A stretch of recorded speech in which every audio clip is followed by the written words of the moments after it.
must say, about 15 minutes ago, when I was getting ready to come in my study and log on to Zoom, I thought about how pleasant it would be to actually be walking into a venue and reading for a live audience. I'm Yeah. sure we all really miss that.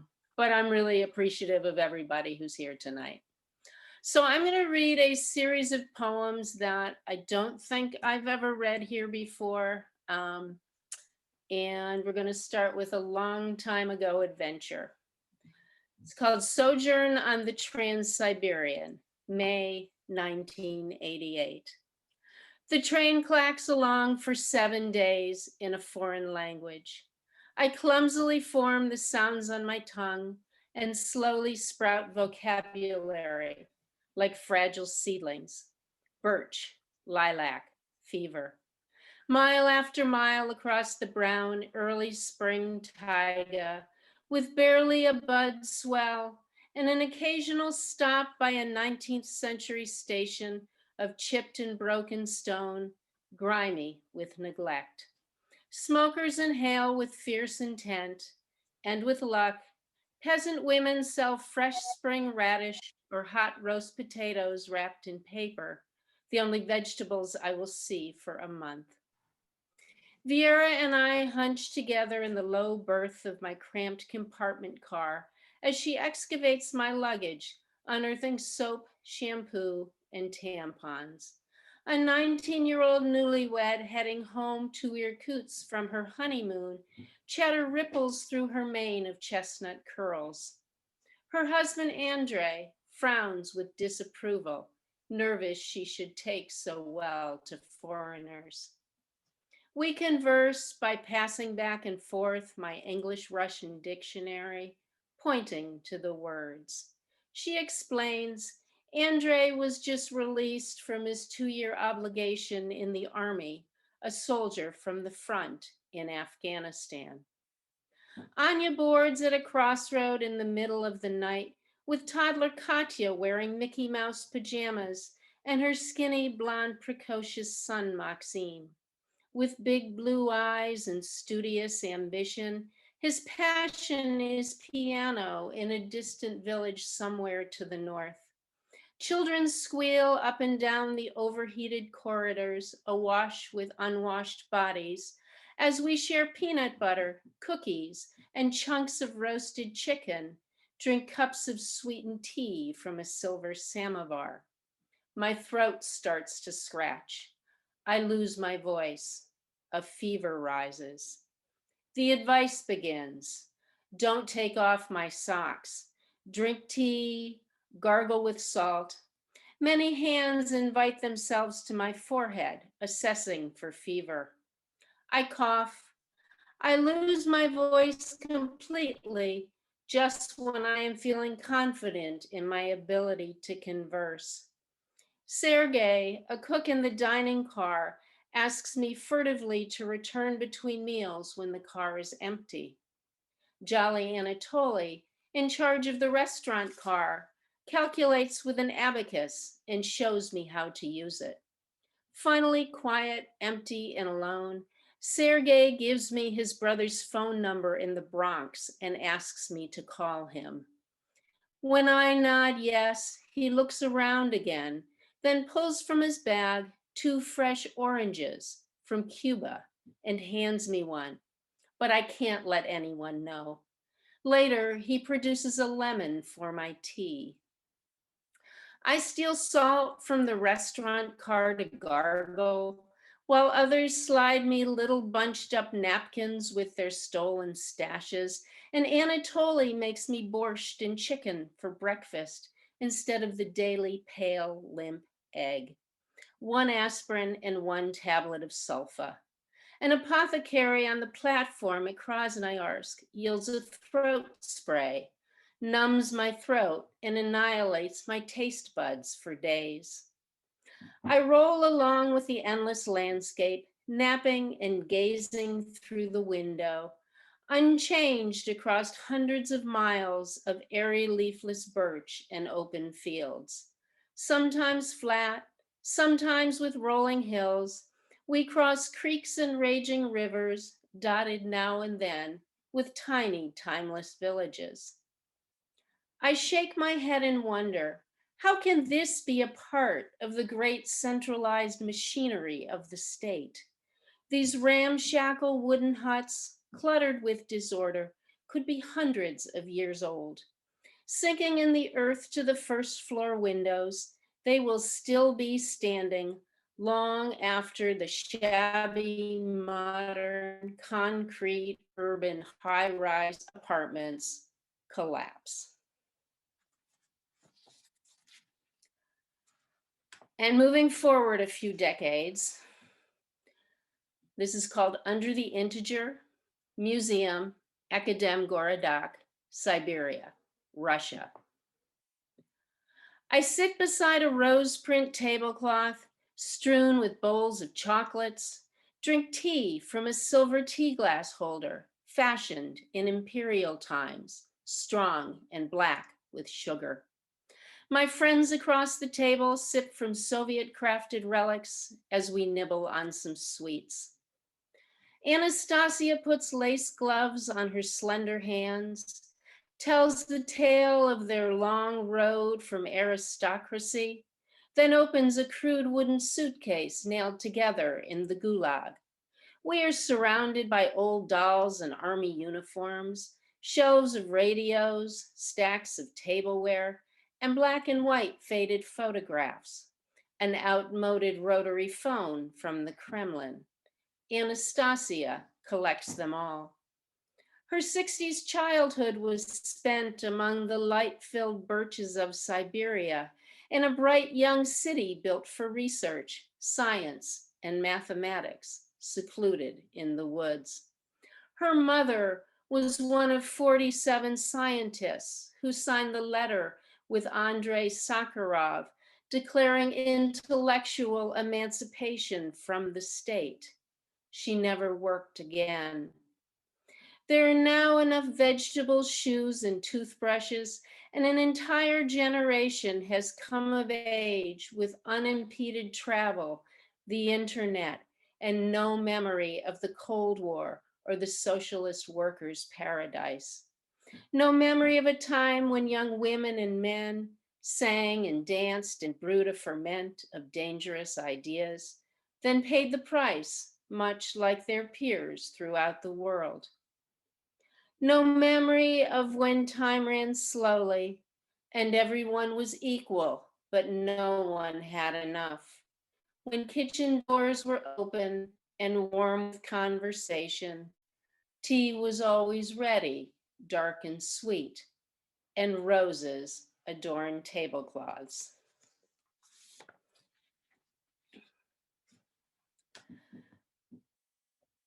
And this next one is called Unbreaking the INF Treaty. And it's dedicated to Mikhail Gorbachev. And it starts with a quote from Mr. Gorbachev. A good person with a good heart can be trusted on many important things. How many times can one man's heart be broken? You sacrificed your nation for a treaty, placed your faith and trust in us, who would rather stomp a boot and bury you. Your mistake was a hope as great as the wine stain mark upon your brow, a birthmark the size of a continent on a man far better than we deserved, and held in contempt by your own people for all that followed. Your country crumbled to construction rubble, plundered, homeless, starving. We were post-war children under duck and cover. Black and yellow diamonds marked our neighborhood fallout shelters, carved our innocent amygdalae with fear. All we knew were godless commies knocking over dominoes, the evil empire and the bomb. But fragrant lilacs bloomed between the Kremlin's ancient walls and Moscow River, while the entire world exhaled a long-held winter breath into a mild Russian spring. We believed we could finally live in peace. Now congested and short of breath. Your heart is failing from too many seasons of grief. History will be kind to you. Let it not be all for naught. And one last one. This is called Siberia Reflected. This remote land on the opposite side of ours is like us. Birch and larch and two-needle pine, nothing we wouldn't recognize. Storms are cold and wet with thunder and lightning, and mornings, when puddles span the road, fresh snow appears on distant peaks. The sky gleams a sapphire blue, and breath drawn in is cold, clear, and stunning. Mushrooms thrust their way through rain-soaked soil, succulent caps of russet gold, ivory, and brown, as woodpeckers resound across the southern taiga. A foreign word. One look in the mirror is all that is needed to read their illegible letters. A mellifluous vowel to our growling consonant. Their tongues are open and voluble, warm and engaging, harsh and pushy, like us. Start with Thank us, you. but first let me say, I think somewhere I mentioned translating from various languages, and I mentioned translating from Belgian. That's inaccurate. It would be translating from Flemish, which is a Belgian form of Dutch. So just want you to know that I'm aware that I don't think there is a Belgian by itself language. So let's begin. I want to begin with Rustavelli, because we have our Georgian friend here, and because Leopoldo, you have the script, right?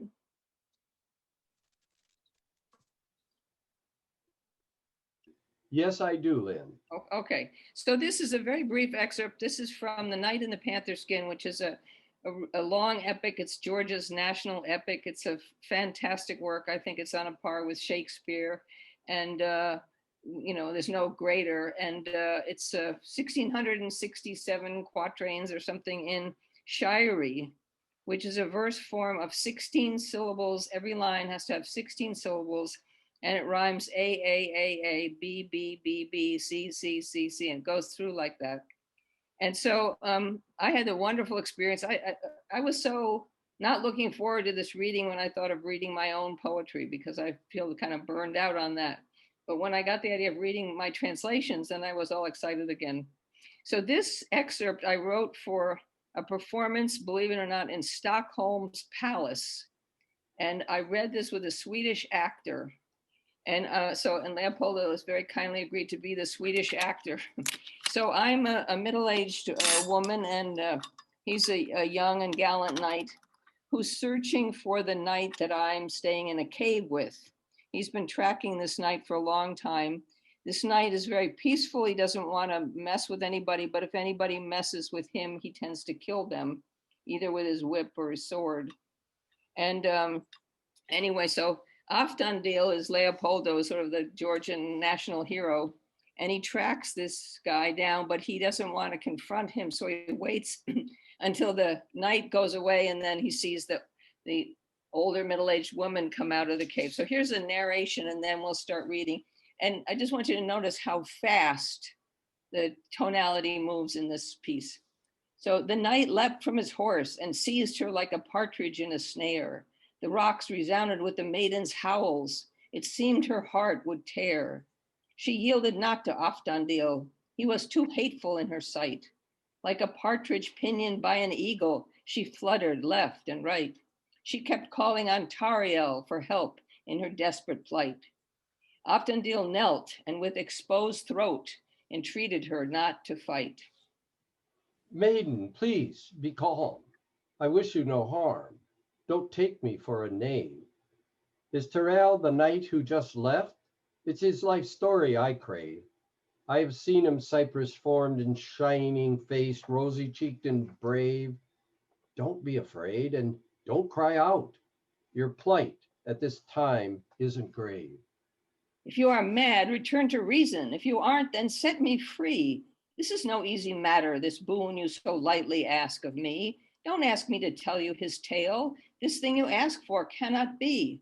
Oh, knight, do you know what it is you've asked of me? I say again, the story of that other night cannot be written with the pen. To the plea, tell me, I'll say no, though it be to 100 men. I prefer silent grief to saying what's clearly beyond your ken.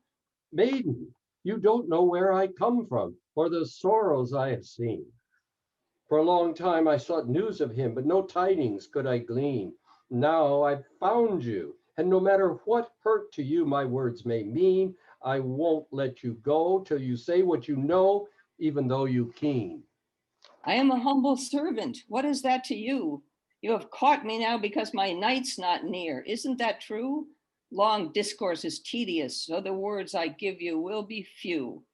I won't tell you the tale you want to hear, no matter what you do.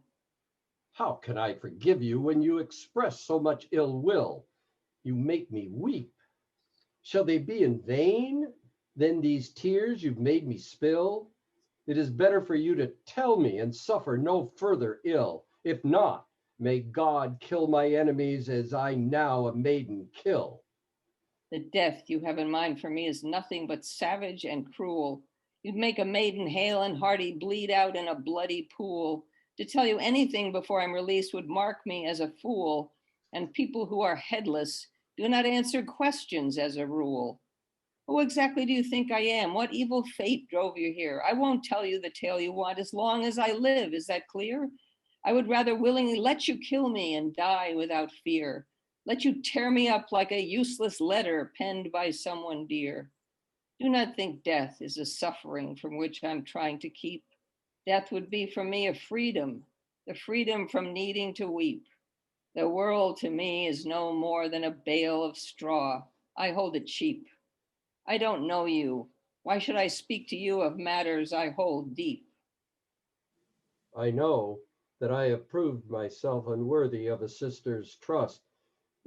Since I've angered you and stayed a stranger, reject me, as you must. I put myself, though, at your mercy, humble at your feet like dust. For it is said, repentant sinners are forgiven by the just. Though at the start I did not show any benevolence to you, yet as a lover I can still claim your pity. Is it not true? This is my only defense. All other defenses I eschew. I give you my life for the sake of my heart. What more can I do? You know, lovers are pitied even by those who are wielding spears. You know, too, a lover seeks death. When death draws nigh, a lover cheers. I am a lover, a madman, living a life I cannot bear. My love told me to find that knight and to bring him with me back there. Even a cloud could not reach some of the places I've dared to dare. That you're dedicated to him, and he to you, I am aware. His face was imprinted on my heart by the one I hoped to wed. Seeking him brought me no joy, but sorrow upon sorrow instead. Make me your captive, or tell me story for which I have pled. Either grant me life, or add grief to my grief, and leave me for dead. It's better to speak of love as you do now with passion and art. Before your speaking did nothing but sow enmity in my heart. Now you have made of me a friend, ready to play a sister's part. Since you have now spoken openly of love, which before you hid, because of your loving words, I'll serve you despite what you first did. I shall devote myself to you. Of sadness, I shall see you rid. I'll die for your sake if I don't find a way to do as you bid. That's a Oh, great. and Oh, it's a great happiness to listen all this, and I'm so excited. I so hope our friends know how highly you are valued in my country, how everybody loves you there. And yeah, we believe you are God's great gift to our culture. I'm not paying her to say that either. I know, but I must say it honestly. So now, This is how they, yeah, think of you. great. Now we're moving to Polish, and this is from Leszek's book. Who doesn't Okay. Polish? Okay.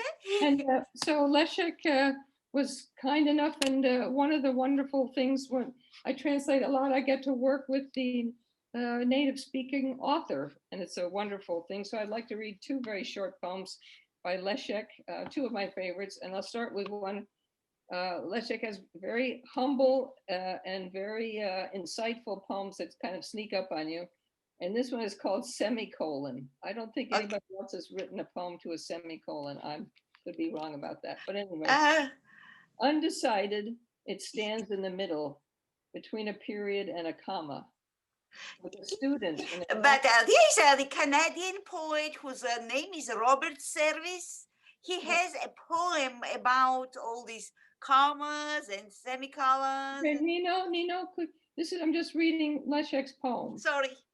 Okay. Semicolon. Undecided, it stands in the middle between a period and a comma, like a student in a grammar class. It divides the world like a sentence into two parts, weighing their inequality, unable to balance them. Like a seahorse, it oscillates in the tides of style, this way, then the other. It avoids the colon that, like a drill sergeant, is always counting something or spelling it out. It shuns the superlative clauses and also the dependent ones, and being a semicolon, falls asleep in the middle. So that's one. And then this poem, this is one of my very favorite of Leszek's. I love what's implied here. And this doesn't have a title. One can talk of rain ad infinitum, especially when it's raining. Insensitive to prayers, incantations, it connects heaven and earth according to the old laws. It fills the mouth and the eyes with unfulfillment in every drop. The universe splashes against the arc of the hand. One can talk of rain ad infinitum. I love that. I have the feeling that the poem could go on ad infinitum, but it doesn't. Okay, just a couple more. One, this is a Georgian again. These are wonderful little, I don't know if you can see they're illustrated by the author, and these little tiny, very funny little verses and so forth. And this is one of my favorites. I'm just going to read one. It's only 6 lines.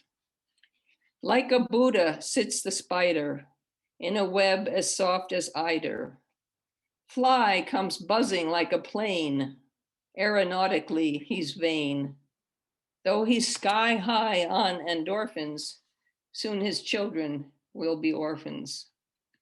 That's okay. And then maybe read 2 more. This is a translation from my Iranian friend, Mohsen Imadi. And I was getting ready for this. I'm going through all these books and re-experiencing what it was like to sit. I also sat with Mohsen and translated. And his poems are incredible. He was in the revolution. His friends have died in a gunfire. He narrowly missed a mass burial alive. And anyway, I remember we got to know each other because he translated Orten, and I translated Orten, and he came across my translations and wrote me through Orten, this Czech poet. And he asked me to contribute a poem to an anthology on war, my personal experience. And what I remembered was being a child and squeezing yellow into margarine. You have a lump of colorless stuff and you squeeze the red dot into margarine. And it was the only poem in the book that was so innocuous and benign. Everybody else's poem was about, guns and death. And anyway, Mohsen is my dear friend, and I think he's a wonderful poet. And this is called, I'm just going to read two sections, maybe even just one section. This is a tribute to absence, and it's in memory of Farzad Kamangar. And I want to say a thing about Farzad. Was a dear friend of Mohsen's, and they hung him. They had him stand on a chair and kick the chair up from him. But on his way to be hung, he handed out chocolates to people in the audience. And here, have a chocolate. And it just amazed Mohsen, amazed me that he, you know, that was his attitude. Like, last thing here, have a chocolate. Anyway, Jämsä is a town in Finland, an island. I'm sitting at the end of the world in Jämsä, on a small island you can walk around in an hour. Sufficient time for you to know the date you are waiting for is not coming. 50 years ago, it was bought. They built some wooden cottages, a fireplace, and an oven, and I arrived there by boat. It is rainy at the end of the world. Swans and boats are floating on the water. Death does not come here. I was sitting on the boat when she, with her green eyes, was speaking to me about the age of soldiers' boots, which in her land last for more than 50 years. The fact that she misses me and loves fire and blue flames. The end of the world will not come again. Always there is only one end, and no one can interpret it. In Jämsä, nobody speaks his own language. In winter, when the lakes are frozen, wolves and humans come here walking. This place was never uninhabited. Everything that came here came in its perfection. Your beauty, my impossibility, and its intensity. Language always disappears. One can only point to objects. People come to Jämsä with abstract nouns, but in the first fire, abstractions and wood burn together, and the taste of chocolate turns to ash in the mouth. When the chair is pushed out from under the feet of a hanging man, and absurdity and meaning both refer to the chocolate wrapper. At the same time, the stage is emptied of the killer and the killed, the viewer and the viewed, and the cleaner sweeps up the chocolate remains. Sitting at the end of the world, the wind crawls into the fire, and all the flames are blue. Love that poem. Okay, and I'm going to close with a poem by my translation of Yüzü Orten. I mentioned that that's how Mose and I met. I was given a book by a professor at the University of Michigan who had been a friend of Yüzü Orten's. And Orten was just a great poet, a great lyrical poet who was killed in the Holocaust in 1941 when he was 22 years old. He was hit by a Gestapo ambulance and dragged along the street and then stuck into a warehouse because they didn't allow Jews to have hospitals. You were just put into warehouses. And in my first book of translations, it has a death mask picture taken by his friend, the Michigan professor. And he gave me the poems and he arranged for me to work with a Czech native speaker. And he said, you should translate these poems. And I read them. I was immediately snagged, and they're wonderful. The only problem is I don't even know if White Picture is still available or not. Ed Hirsch was a big fan. This appears in his book, How to Read a Poem. It's one of the 3 poems he signals as being the most important or most significant of his life. And he greeted me once at a party by quoting lines of my translation of Orten as I walked up the steps. So he's tried very hard, but there's a Czech speaker who loved Orten and loves Czech.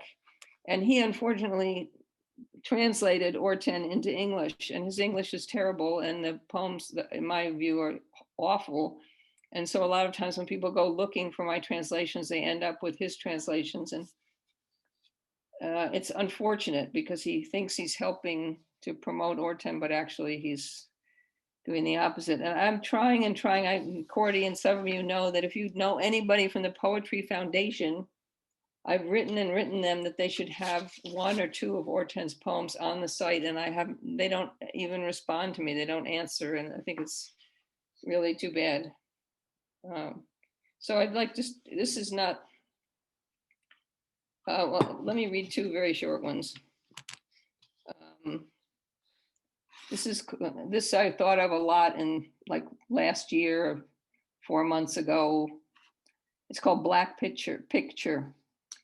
In vain the reins are jerking, the whip is striking air. It won't hit you where you're lurking. In vain the reins are jerking, God's no longer there. God knows where he is, we'll never learn. To fight for something he went below, for wind to make the windmills turn. He left his heaven far above, he's been hammered into love. He might come back from his retreats. Right now he's nowhere near a steeple. Look, the bailiffs out of their minds are going down the ungodly streets, extinguishing people. And then just my favorite that the title comes from.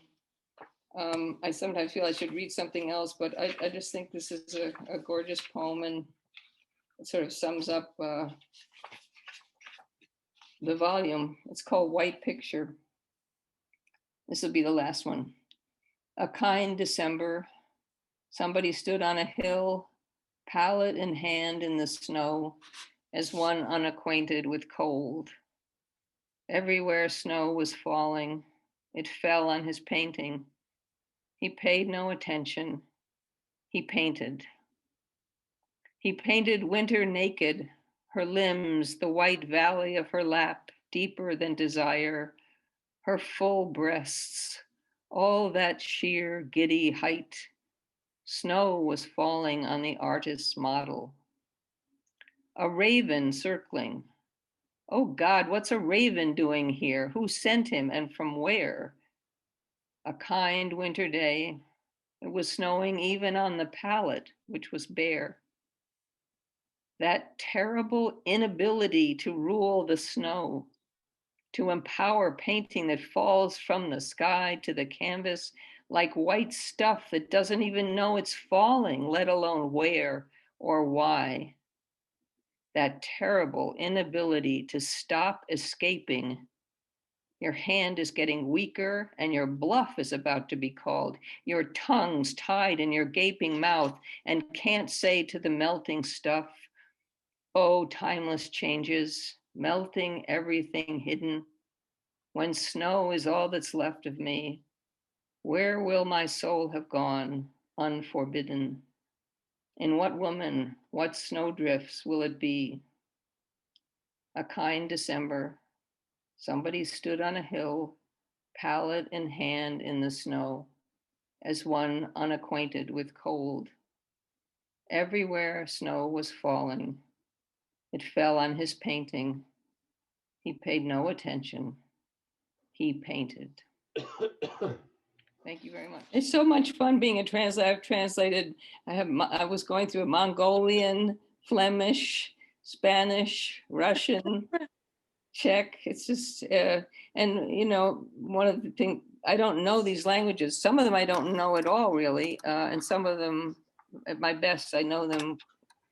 Well, I used to know Georgian enough to get by on the street, and the same with Czech, but that's it. But working with native speakers somehow, and just say one thing about that, after I translated Orten, I thought maybe I shouldn't translate from languages unless I really knew them. I mean, most people really know the language they're translating from. And then I got a letter out of the blue. I had published my first collection of Orten translations, and I got a letter from Orten's brother.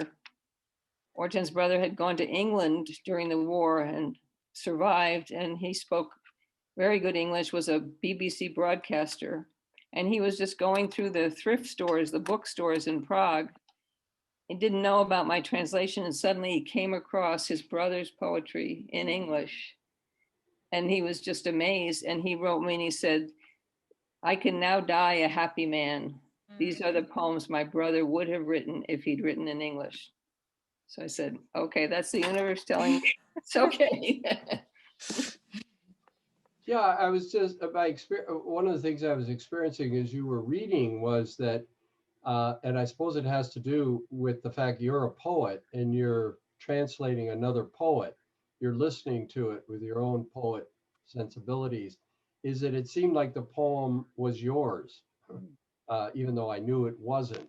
And so I'm just curious if you have that sense after you've worked on, trying to understand and translate it in a way that, as it turns out, his brother thought you really captured it, whether you have a sense that you're not just reading somebody else's poem, but there's part of you in it. Well, definitely. I mean, yes and no. I mean, it's funny. I think the most successful translation, well, one of the most successful was the one I did of Jaroslav Seifert, was a Czech poet, and that was used by the Nobel Prize Committee in awarding Seifert his Nobel Prize. So it's in the Nobel Prize library. But I didn't like Seifert's poetry very much, and I don't think the translation is very good at all. I didn't feel it. It didn't connect. And these poems, like Shota Rustaveli, is very different from Imadi, Mohsen Imadi, who's very different from Orten, but I feel that connection. And I think the first job of a translator is to write something that sounds as though it's an English poem. If it doesn't sound like a poem, it doesn't matter how accurate. And I always talk about Nabokov when he did translate Eugene Onegin twice. And the first time he didn't really know what he was doing. And I think it's much better. It's much more poetic.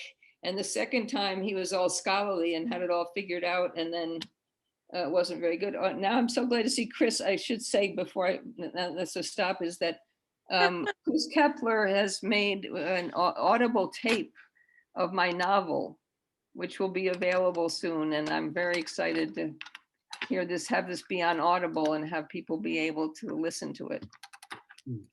So I've really enjoyed reading and then narrating the book. It's a wonderful story. Thank you. And I'm not sure that free link is still free, by the way.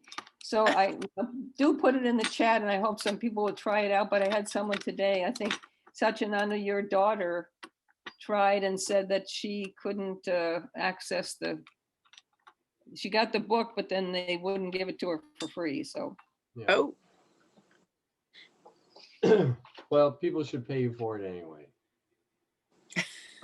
Just want to share a note about the Vladimir Nabokov's translation of Evgeny Onegin or Eugene Onegin. The library, Cedar Public Library, has all 4 volumes, and the text takes about less than one of the volumes, and the rest are the notes and the bibliography and the explanation of the poem, the customs, the literature, the history of Russia.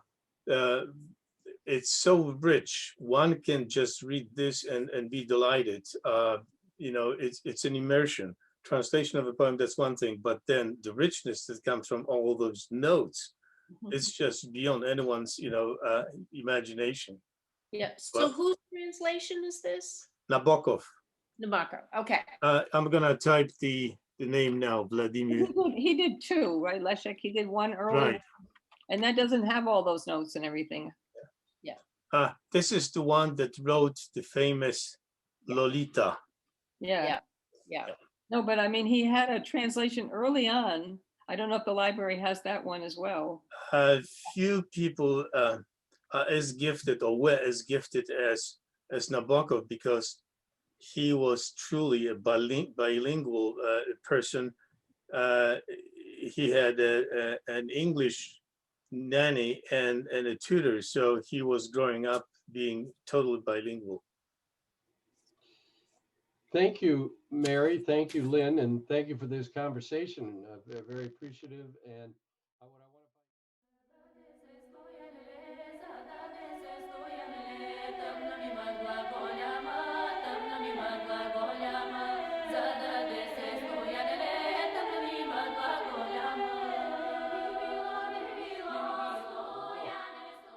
Well, I wasn't going to read, but then since we got on the Russian train, I thought I would read this poem called The Music Box.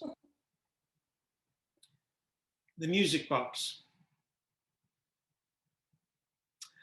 Another one of those hard cases flicks.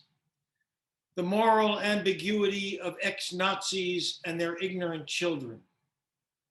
At the exit, a thickish woman with a silver cane blocked my way.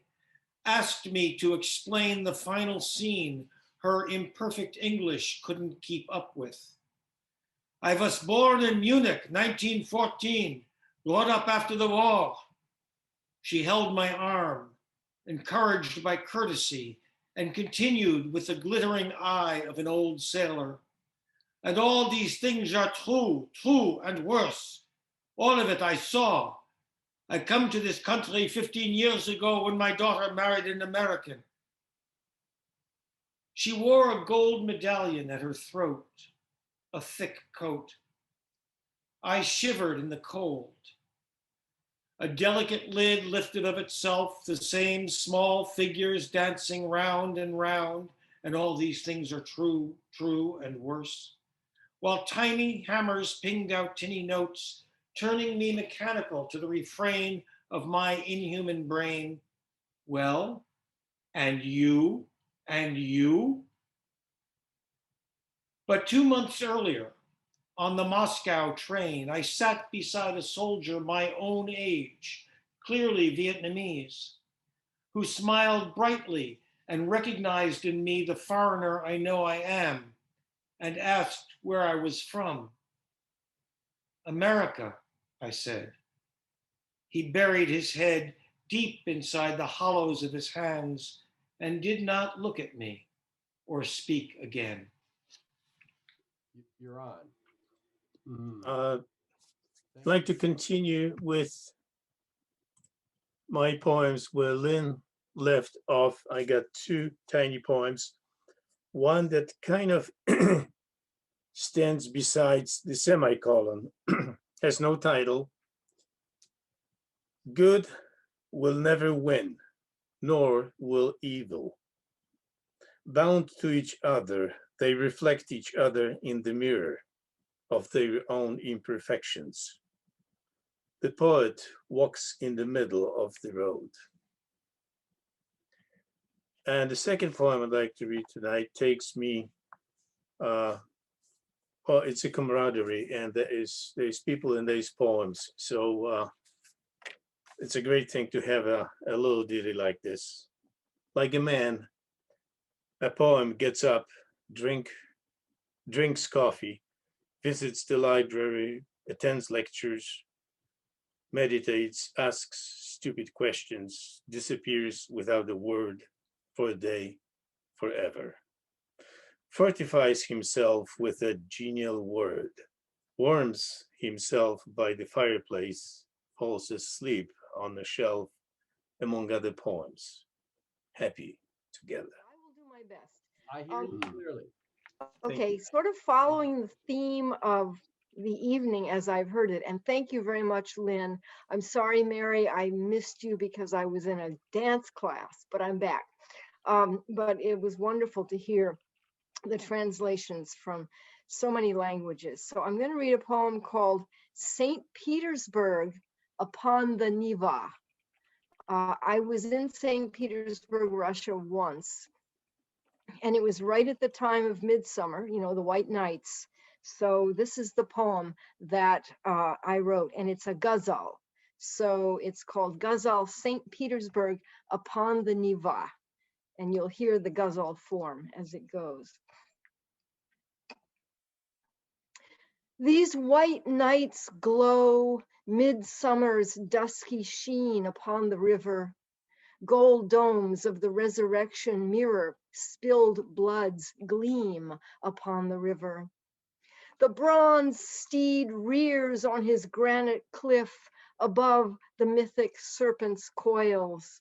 Great Peter spurs him, hoofprints sink into winter's iron screen upon the river. Where goes Raskolnikov? Outside his dusty flat, graffiti in the stairwell asks, where's the axe? How many steps to where it drains its spleen upon the river? Pushkin's young wife at her needlepoint as the dueling pistols stutter. His death mask and her dancing slippers in shadow minuet careen upon the river.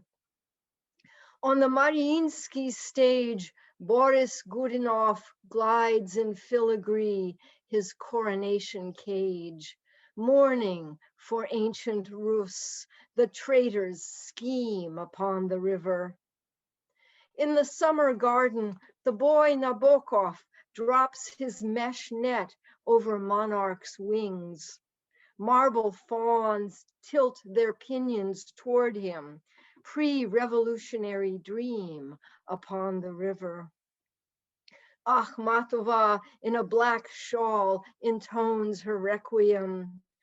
Russia's grieving queen at her window in Fontani Dome. Her guest from England marvels, but Stalin pounds his fist. Writers' graves grow green upon the river. Leningrad's 900 days burn in the eternal flame at Piskaryov. The nameless dead nestle under grass, their memories an ashen scene upon the river. Hey, word mangler, waken from your gilded, inlaid days, stroll with poets from the idiot to the stray dog, footsteps measured by vodka's golden mean upon the river. Okay, Thank you. thank you. Thank you, Karen. I'll read two Wow. short ones. The first one is not on the theme tonight. It's Gravity, and it was on What Rough Beast website. Gravity. One wants to say give up as Sisyphus keeps pushing the boulder, leaning torso into stone, straining backs of their calves, bruising the nipples of their chest, scraping their left cheek, and feeling each small bone of their nose fracture from the pressure of the uphill climb. But we don't say it, and they won't listen anyway, as now hearing the thrum of their heart in their ears, a small bird that refuses to stop singing. And the other one is on theme. You mentioned bomb shelters, and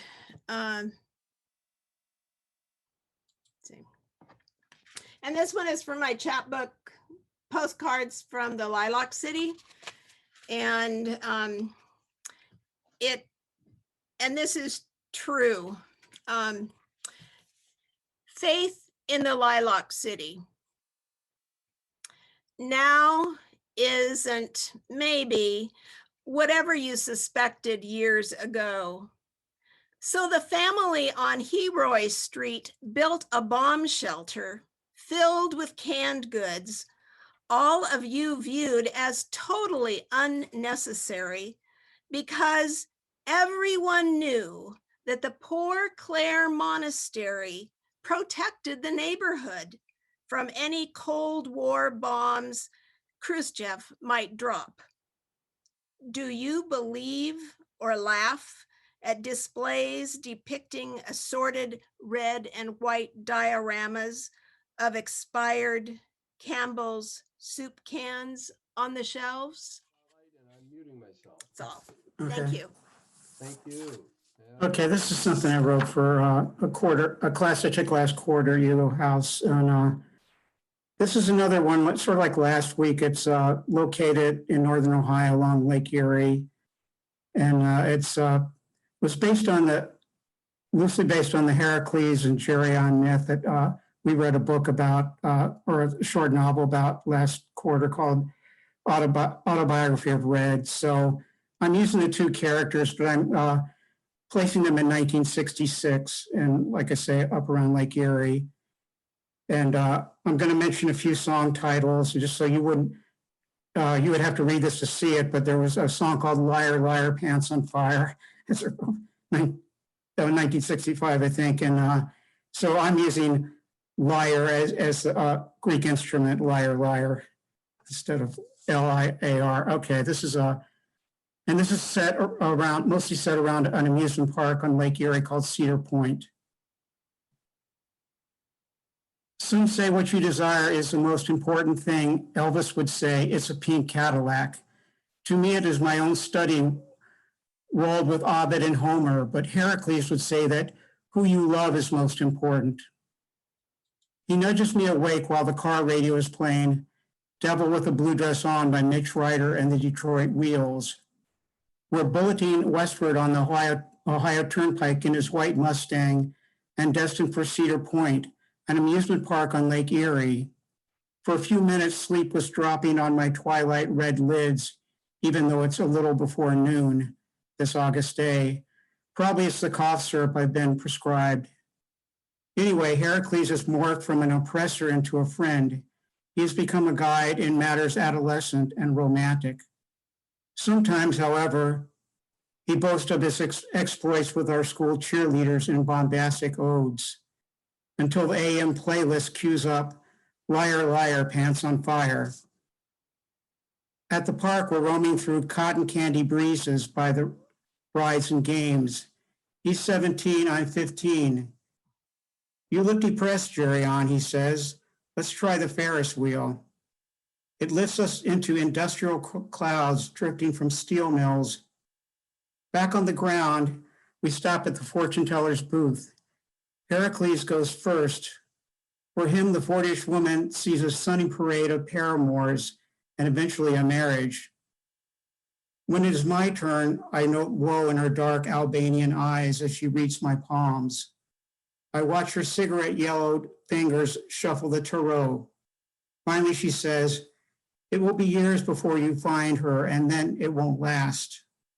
Suddenly, a sorrow infiltrates me, deep and wide as Erie's waters. I walk off by myself with roller coaster screams repeating in my ears. The rest of the afternoon, Heracles and I gorge on hot dogs and candy apples and other harbingers of middle-age acid reflux disease. While dark descends, we hop into his car and motor east. The scarlet rubber sphere that the frat boy band sings about on the top 40 station bounces backward over the horizon into the Indiana dark. We speed past Cleveland to Ashtabula as the electric organ fades out and question mark cries its 96th tear. Okay, Thank you. thanks. This is You're great. But I'm off theme. Or no, I'm on another theme. My theme is I've been writing poems that are voicing objects, giving objects voices. So I have just two. One is called The Mirror's Complaint. You think looks are everything. You look at me and see only yourself. My gloss and shine mean nothing to you. You floss your teeth in my face. I must bear your gross spit on my shimmering skin. Reflect. I've been stuck on this old bathroom door for most of a century. You painted the wall a terrible malachite. This troubles me, turns me green. In the debate on whether things have souls, well, you know nothing of my essence. Pure silver, nitrate, glass, and sheen. I was silvered before you were born. And don't think I know nothing of beauty. But wait, those crazed cracks in your ancient face, are they you or are they me? And then the second one, which is the skillet puts in a word. I kiss and spit fat, sizzling black on the burner. I'm of earth, old as earth, iron, born of exploding stars, glad to hang on your kitchen nail for your few years of cooking and dreaming. I'm hot to fry fish, the perfect pancake. I'm humble, a frying pan, but long after you, I'll be here, like the moon, like mountains, like sun and night, like the sea. So here we go. Thanks. Thank After you. the crash, Like, I landed on the other side of the sky, summoned by a brilliant light, all loving and all knowing. I almost moved toward it. Patient was the light, watching me blissfully explore the other side of the sky. Silky and wise was the inky black embrace of this side of the sky. Then I felt the crows flutter beneath the sky, wings creating ripples on my sky side. Their luscious black wingtips break through the sky, gracefully morphing. Feathers expand, wings gently curl as if no skeletal frame holds their shape, and their soft ebony fingers soothe my raging ripped skin. Then I see the crows, the embrace, um, our reflection in a pool of my blood. My clothes are torn, skin a multitude of lacerations, mutilated but loved by the night angels. In the grip of steadfast crows, mesmerized and enchanted, I forget the light, which did not forget me, and let me plummet gently to where I belonged on a cruel asphalt surface, feeling the cold, coarse, abrasive surface and the pools of blood. I hear sirens.